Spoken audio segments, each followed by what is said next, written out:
All right, good morning. Welcome to Three Darr Ranch again. Today's second day up here. I'm going to do the exterior walkthrough for you today. I managed to get a lot of the walls drywalled. Because it's block, I used construction adhesive. I glued the drywall up to the old paneling. Worked really well. There's a few spots that are loose, so I'm actually going to hold off on mudding those until I can get some screws that run into the block to tighten them up. Otherwise, it's just going to crack. So other than that, got quite a bit done in here this weekend. Kind of wanted to start running you through the outside. Do a little tour of the outside with you guys. So we have out front here, got a really nice crabapple tree right here. Hasn't made fruit in a few years, but that's because it hasn't been trimmed or anything. It's real overgrown. They need to be trimmed quite a bit. We got a carport right here, and I have all of this wood flooring, whole pallet worth, a little over 2,000 pounds, has to be unloaded here before I can go home. Spread most of this through the house. I'm gonna put a little bit of it in the garage for right now. So real nice carport, plenty of space.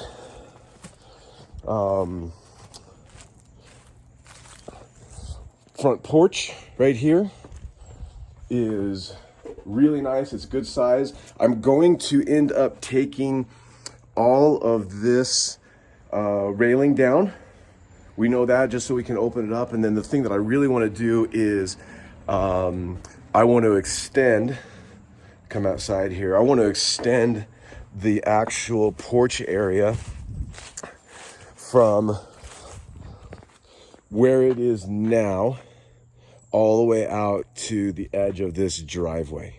So this driveway runs from the street all the way back to the main roll-up door in the garage. So big, nice, long driveway, obviously big door on the garage. It's awesome. But we want to extend this porch out, make it room for more people, barbecue, all that stuff. Obviously, we want to have up here, we want to have like cornhole and horseshoes and all that stuff. So that's going to be fun.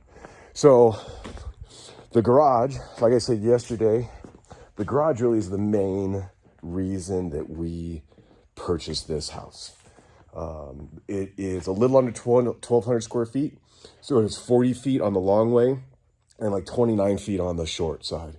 So it's huge. Have a little bit of a loft area up there just for like longer term storage, whatever things that we don't need. It has a flue here, a chimney flue. There was at some point, I'm assuming, a wood burning stove right here. If I can find another one, I think I'm going to put it in there. I'm not really sure that I care, but I think it'd be kind of cool if we could have that. So we'll see how that goes. It's got good power in here. Got a couple lights in here now. I need to replace a few more. It's got power all around. It's got 220 over here for this compressor that the previous homeowners actually left for us, which is kind of nice, as well as 220 for a welder. I think the gentleman that lived here, he did quite a bit of metal fab, so a lot of that stuff is in here. It's got a pretty decent little welding table here, 1/4 inch top, heavy duty legs. It's not huge. Can't fab anything like super big on this, but it'll work. It's fine. All of the cabinets that run all the way around here, including one that's over here in the corner, these are all metal.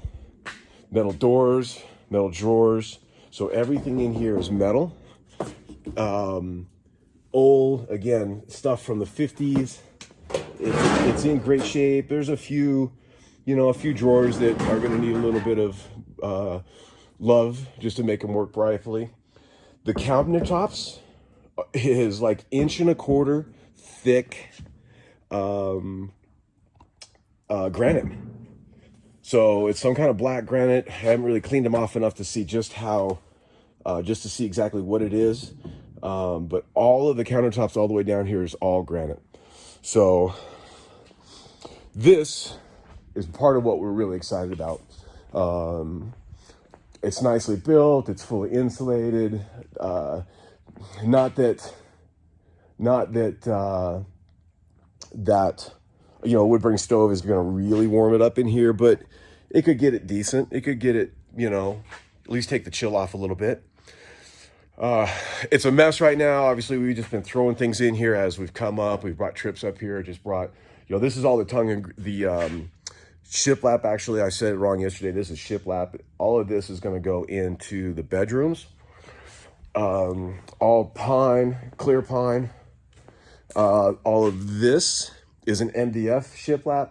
We didn't have enough to do the whole house, so I'm doing the bedrooms and probably the laundry and the pantry in the pine, and then the living room and kitchen and hallway in the MDF. So again, it'll be okay. They don't touch, so you are not even gonna be able to see the difference in them. There's slightly different profile or slightly different width, just a flat profile. So coming out of the back here, one thing that I actually like is there is a clothesline. Obviously, we can't use that right now because it would just freeze, but it's kind of a nice deal. This whole section right here from the house over to, you can just see the driveway right there, is part of the main property. And that driveway comes back here.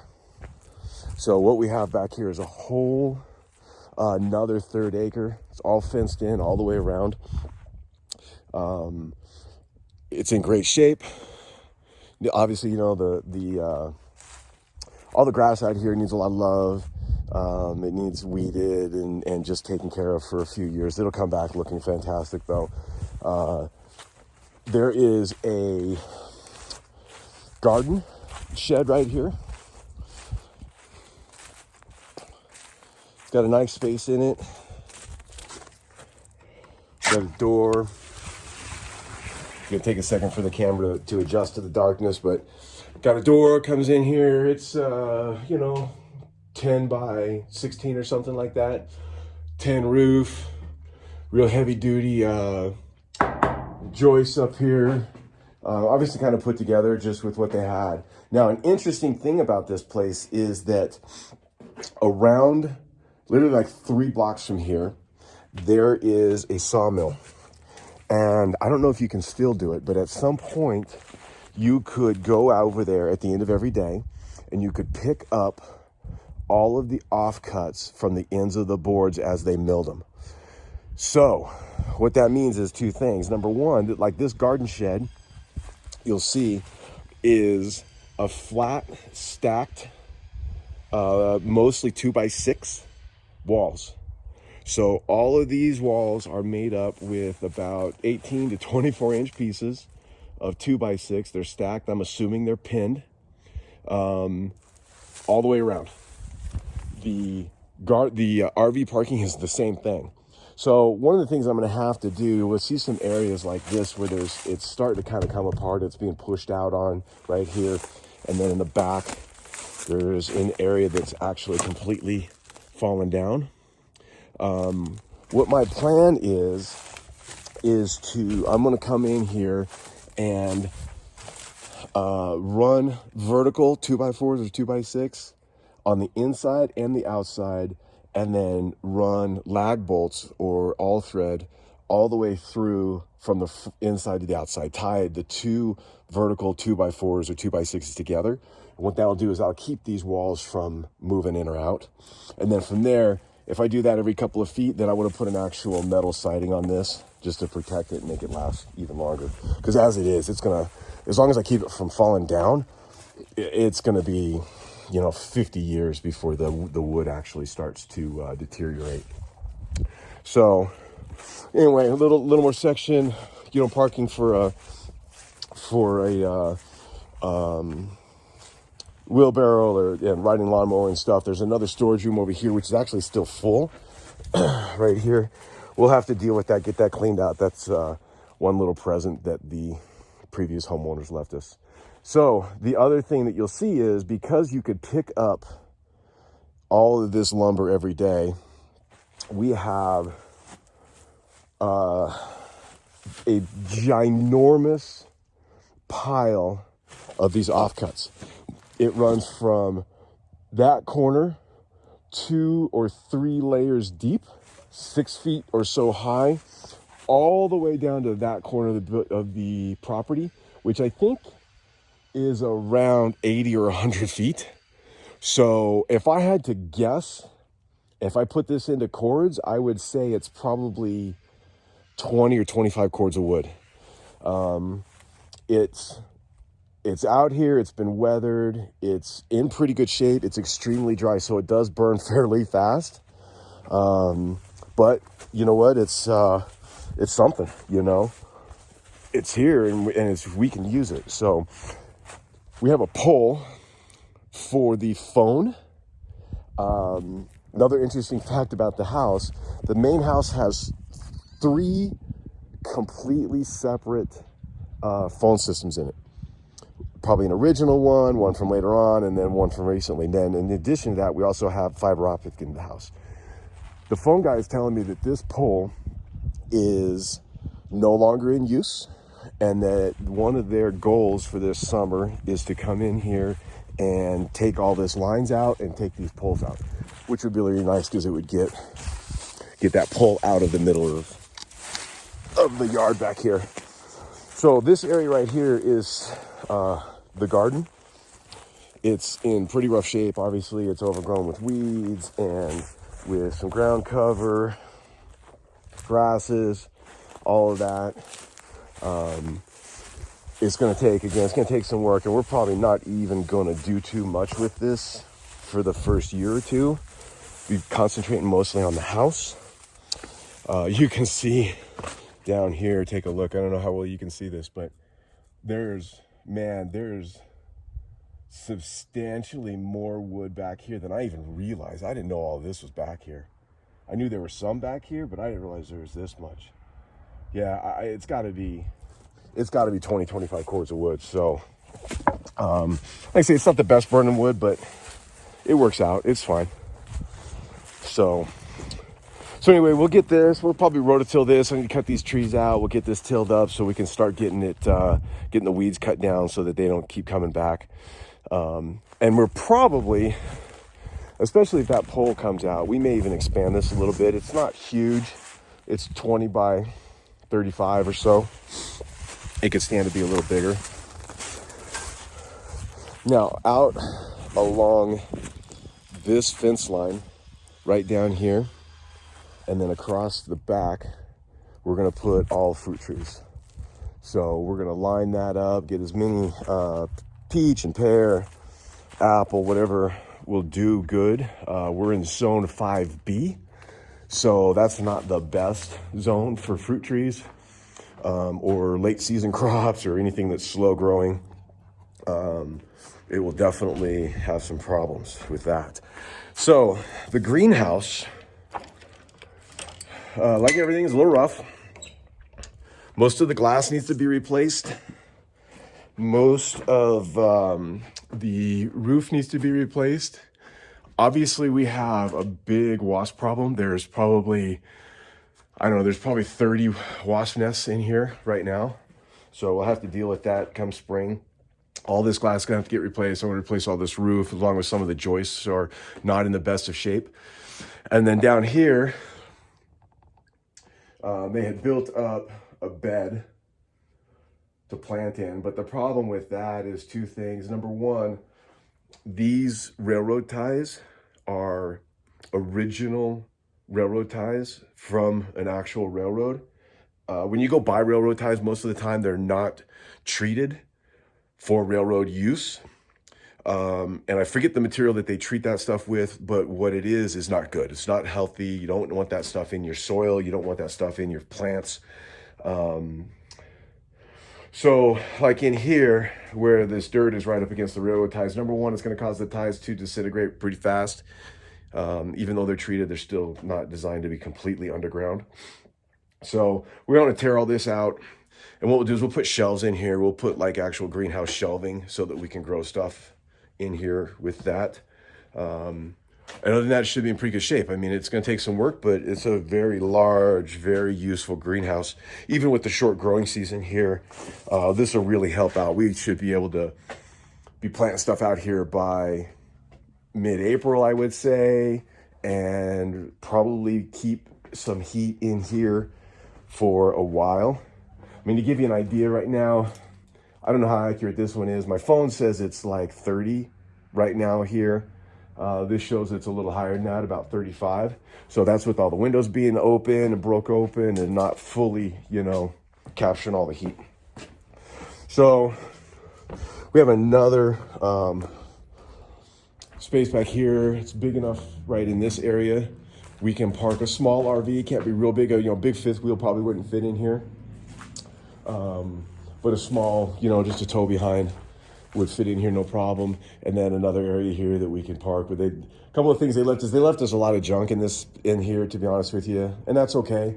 But they left us a few things that are great. They left us a real nice garden cart right here, little tow behind.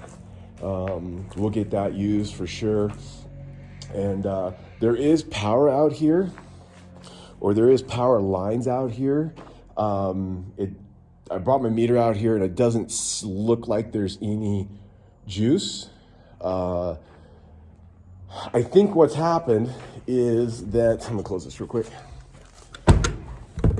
We are on an irrigation line.